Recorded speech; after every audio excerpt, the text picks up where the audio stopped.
Miss Ruth's reading class presents an abridged and slightly fractured tale of the Odyssey.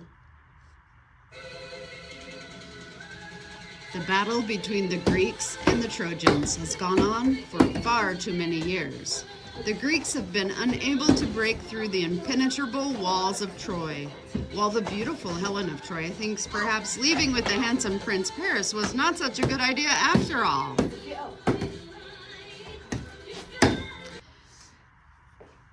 The brave Odysseus has come up with a plan. He will create a gift horse with a trap door that will hide his best warriors and present it to the Trojans. Once the coast is clear, his men will escape from the horse and let the rest of the army in to win the battle. Here comes the most beautiful woman in all the land. Helen of Troy! Yeah!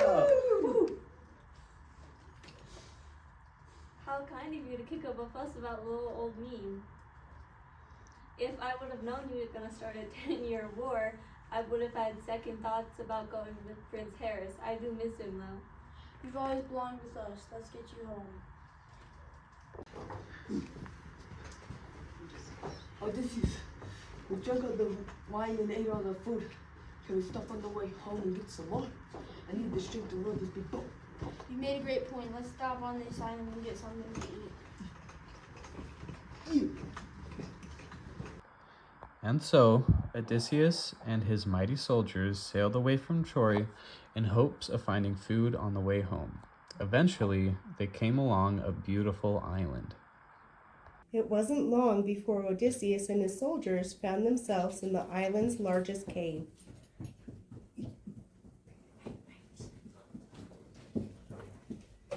I found milk. I found cheese. I found sheep. Let's eat. We. Nothing comes this easy. Something's wrong. Then they heard it, the sound of footsteps. The footsteps were so big they shook the earth.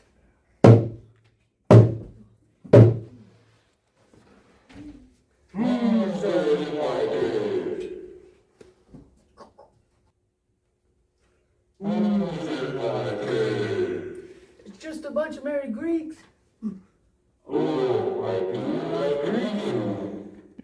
Please don't hurt us. We're just merry travelers.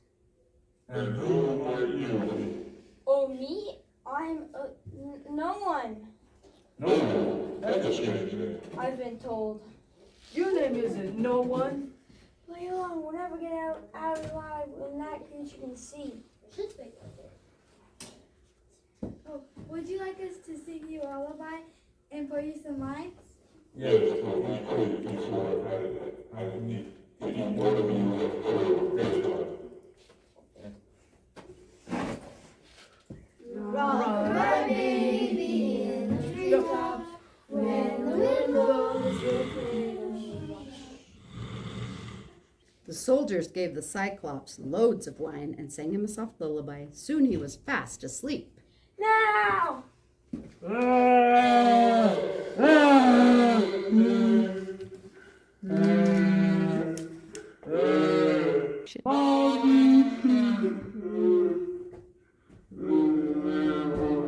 What's the matter, Kevin? I've been poisoned. By who? No one. How come no one blamed you? He's here with me right now. He's crazy. Let's go back to bed. Yeah, let's go back to bed. It was then that Odysseus and his men took their chance. They took their food and ran.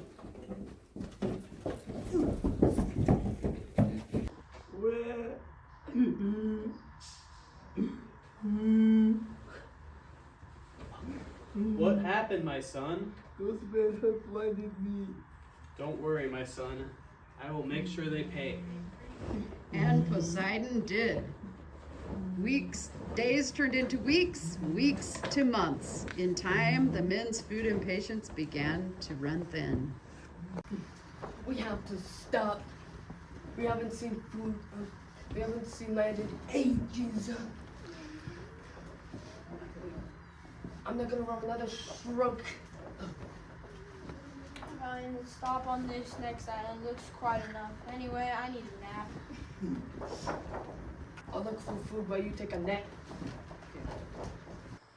Once they walked onto the island, Odysseus made a bed under a palm tree and fell fast asleep. The men, exploring the island, eventually came upon the doors of a magnificent palace.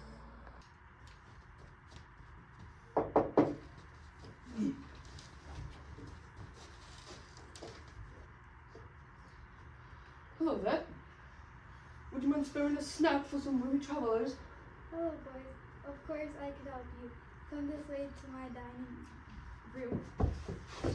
Within minutes, the soldiers were taken to a grand room with a large banquet table covered in every type of delectable food you could imagine. There were berries, cheese, nuts, bread, suckling pig, pasta, pizza, chicken. Well, you get it. There was a lot of food. The men were so pleased to enjoy such a great meal that they didn't realize the waiters and waitresses were none other than a troop of animals. The wallabies served them their tea, the platypus and their pizza served their pizza, while the snakes slithered around them serving smoothies. Yes, you like the food, don't you?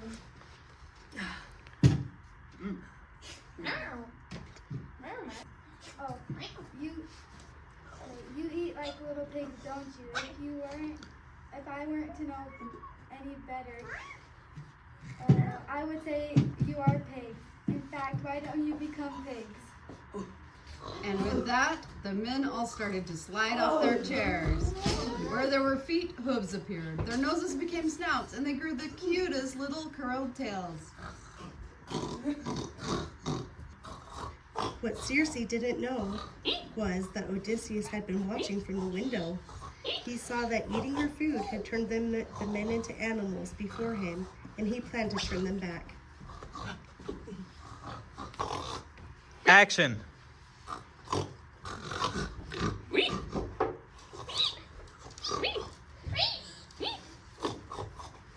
I want to share a spot of tea with me.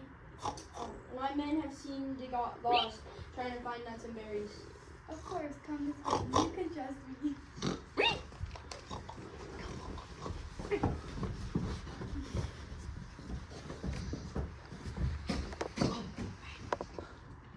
Do you have any fruit? I haven't seen fruit in ages. Eat this.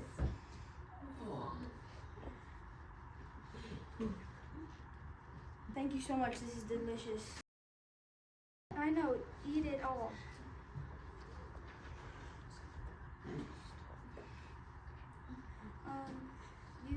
You know, I think you eat like a gazelle.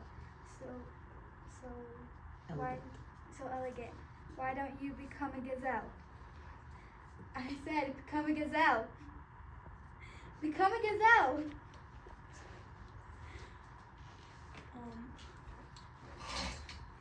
I've got you now. Turn my men back from being pigs. Please have mercy on me. I will turn your men back into pigs. No more games, I promise. Okay.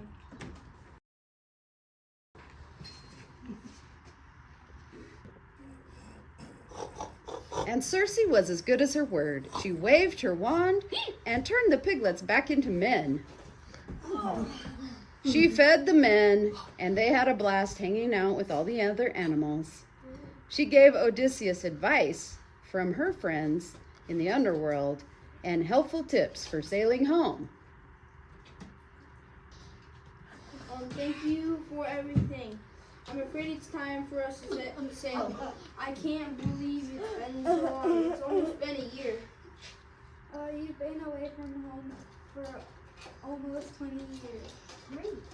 I think it's time to go home. Circe said that we have to sail past the sirens. No man alive has heard their song and lives to tell the tale. Put wax in your ears so you don't sail towards the tempting monsters. Okay, now tie me to the mast of the ship so I can hear their song, but I don't get tempted to swim towards the tempting monsters. Huh? What? I said, now tie me to the mast of the ship so I can hear their song but not swim towards the tempting monsters. We can't hear We can't hear you. We have wax in our I ears. said, tie me to the mast of the ship so I can hear their song but not swim towards the tempting monsters. Jeez, you don't have to yell.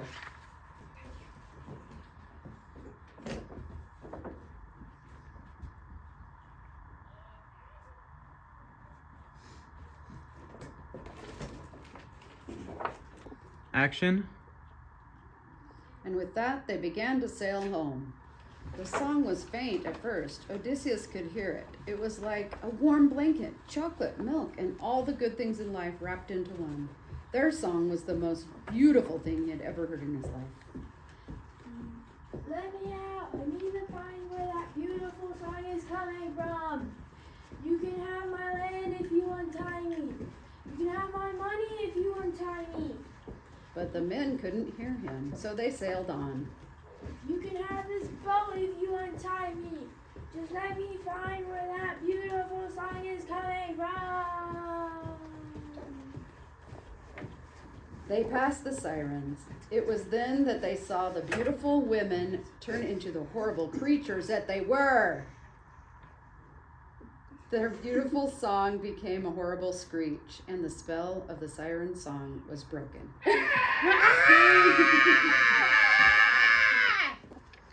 It was then that Poseidon, still very upset about his Cyclops son's missing eye, caused the largest storm of their trip.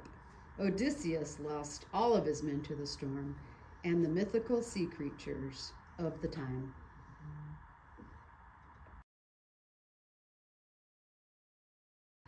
The ship was lost, his men were gone, and he was stranded on yet another beach. However, this beach was different. The trees looked familiar, the air smelled familiar. He looked up from the sand to see his own magnificent house. He was home at last. Can you tell me who is at that house? Who owns that house? That house was Odysseus' house. No one has seen him for over 20 years. Everyone figures he might be dead. If he's not dead, he'll have a hard time getting back what's his. His house is full of suitors trying to marry his wife. Her name is Penelope. She's as beautiful as she is smart. She told all her suitors that she was going to pick one and marry when she finishes her book. The word on the street is that every night she unravels her coat and starts over. Well, one of the guys found out that they're gonna force her to marry tonight. No, I got here at a good time. I got a girl. I'm gonna dress up as a beggar.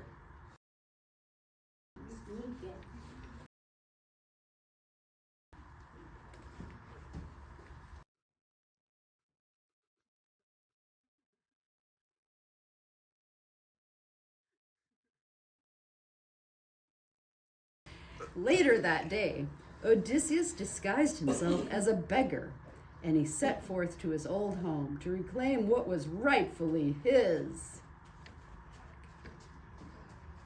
Penelope, enough of your tricks. Odysseus is never coming back. You must pick a husband now. No one noticed the beggar in the corner.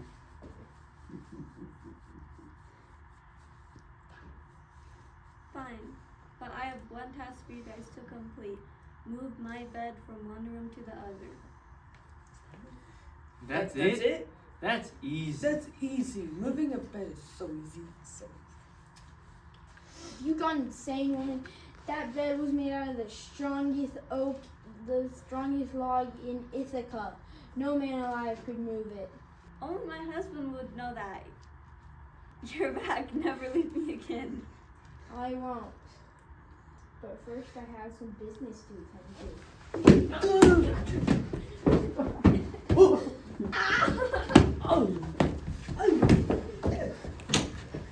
Baby never returned! With that, Let's you get out! Odysseus kicked out every suitor from his house. They were never seen again. Penelope and Odysseus lived happily ever after. The end.